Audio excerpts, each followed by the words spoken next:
Corey Conners was the top Canadian last week at the Players' Championship, finishing tied for 6th. Here's a look at some of his numbers throughout the week. Great stats off the tee. Really interesting, though, to see his strokes gain approach at 45th.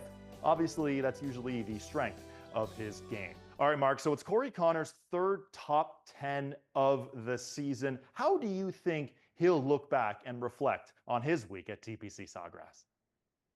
I think he's got to believe it's a good one. He was hanging around the top of the leaderboard for most of the weekend. You've got to think that there's a lot of positives. There are things you mentioned that he does have to clean up, and some head-scratching numbers with strokes gain approach that I think will improve as we go now. He is rolling the rock exceptionally well compared to where he was at. He started putting better at Bay Hill with this new center shafted putter. I was speaking to Danny, his caddy, a lot this weekend, and Danny told me there's 15% of toe hang in a center shafted putter, which is very strange setup. Center shaft is usually square to square. This has some release to it. We'll see how that goes.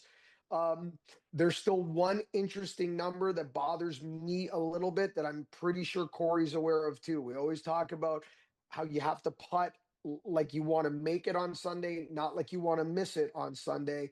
And from Saturday to Sunday is nearly 5 shots difference in strokes gained putting. That is a lot in the wrong direction.